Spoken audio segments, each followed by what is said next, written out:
Sejujurnya saya terus terang kaget sekali. Kenapa Gus Miftah meminta maaf kepada pedagang es teh? Buat apa gitu? Buat apa klarifikasi dan mengakui kesalahan? Buat apa minta maaf kepada pedagang es teh? Ini kan ya gak sebanding dengan Gus Miftah gitu. Sebagai ulama terkemuka yang sangat-sangat mulia. Jangankan kepada pedagang es teh. Ke istrinya saja. Ini Gus Miftah gak minta maaf kok gitu. Karena saking mulianya, sangat terkemuka, sangat luar biasa, ahli surga gitu. Ini kepada istri gak minta maaf, tapi kepada pedagang es teh, dia minta maaf. Kan gak sebanding gitu. Lawang istri yang menemani Gus Miftah selama berpuluh-puluh tahun, yang melayani siang malam 24 jam. Ketika terjadi kesalahan, ketika istrinya dipermalukan di depan umum, ini Gus Miftah gak minta maaf kepada istrinya gitu. Gak minta maaf kepada masyarakat, enggak tuh. Malah menganggap bahwa itu adalah sebagai sebuah candaan, biasa gitu. Tapi ini kepada pedagang es teh, yang bukan siapa-siapa, yang mungkin baru ketemu sekali dan gak kenal dia siapa. Ini Gus Miftah malah minta maaf gitu. Kan gak sebanding dengan kemuliaan yang sangat luar biasa, ahli surga seorang Gus Miftah gitu. Lawang sama istrinya aja gak minta maaf kok gitu. Masa sama pedagang es teh minta maaf gitu. Ini bagi saya tuh mengagetkan sekali. Karena Gus Miftah ini adalah orang yang sekarang kan sudah menjadi pejabat gitu ya. Selain Gus, dia juga pejabat tuh. Gus pejabat dia. Dia adalah staf khusus utusan Presiden Prabowo Subianto. Ulama yang terkemuka, yang terkenal mulia sekali di Indonesia. Karena ceramah-ceramah ke klub malam. Ini sangat mulia sekali gitu. Ulama terkemuka kok minta maaf kepada pedagang es teh. Aneh gitu. Bagaimanapun Gus Miftah ini adalah panutannya Deddy Corbuzier. Ustadznya Deddy Corbuzier gitu. Panutan Prabowo, penasehat Pak Jokowi. Masa minta maaf sama pedagang es teh? Kan gak nyambung gitu. Dan lagi pula, Gus itu kan adalah gelar untuk anak kiai biasanya gitu. Nah Gus Miftah ini setahu saya, dia bukan anak kiai.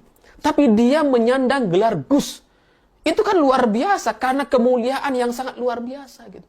Masa sekarang setelah dia mendapatkan gelar Gus Miftah gitu ya, mendapatkan gelar sebagai staf khusus Presiden urusan keagamaan Presiden Prabowo, sebagai penasehat spiritual Deddy Corbuzier, sebagai ustadznya Deddy Corbuzier, ustadz dan panutan Prabowo dan Pak Jokowi, malah minta maaf sama pedagang es teh gitu.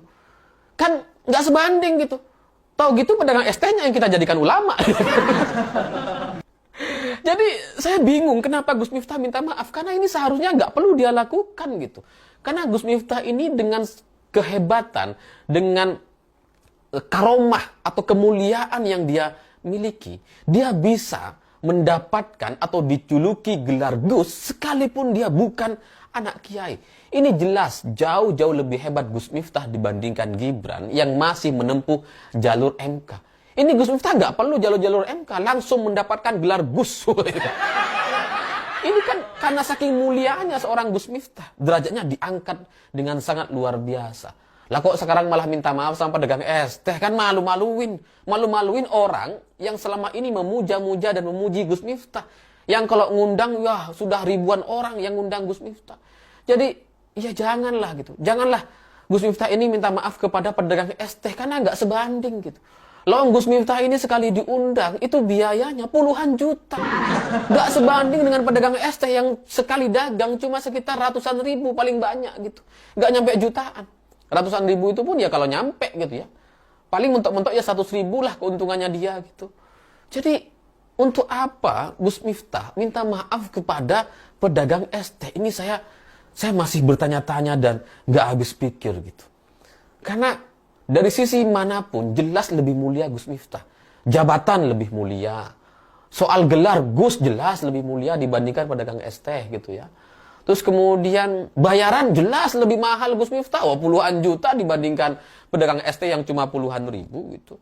Ngapain Gus Miftah minta maaf? Seharusnya Gus Miftah itu belajar kepada Rizik dan Habib Bahar gitu.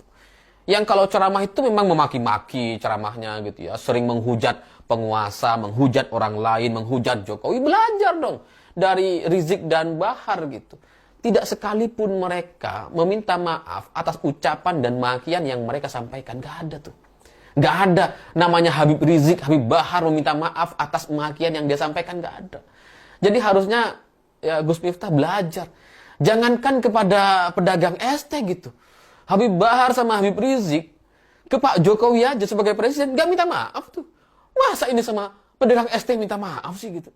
Jadi ya nggak perlu lah. Seharusnya Gus Miftah itu belajar betul dengan Habib Rizik dan Habib Bahar. Karena sebenarnya kan memang mereka ini satu frekuensi, gaya-gayanya tuh sama gitu. Gaya-gaya ceramahnya itu ya memaki-maki. Suka menghujat, memaki-maki kan sama gitu. Tapi kurang kafah, kurang sempurna gitu. Sehingga nanggung. Nah, kalau nanggung kayak gini nih, ini yang perlu kita dorong agar sempurna gitu. Makian-makian Gus Miftah di banyak ceramah-ceramah keagamaannya, itu ya nanggung gitu. Harusnya sekalian kayak Rizik dan Habib Bahar. Yang setelah memaki-maki nggak perlu minta maaf loh. Jangankan sama pedagang ST, presiden aja nggak mau mereka minta maaf gitu kan. Sama orang lain, sama menteri gitu ya. Dihujat sama Bahar, sama Rizik gitu kan. Nggak pernah mereka sekalipun minta maaf. Belajar dong. Gus Miftah belajar gitu. Supaya dia semakin mulia gitu. Semakin dipuji-puji sebagai ahli surga. Seperti halnya Habib Bahar dan Habib Rizik. Sekarang kan mereka ini ya diyakini sebagai pemegang kunci surga gitu kan. Sebagai orang yang ahli surga. Yang kalau kita mengkritik Habib Bahar, Habib Rizik, wah kita bisa terancam untuk masuk neraka gitu kan. Itu kan di kalangan para pemujanya, keyakinan mereka seperti itu.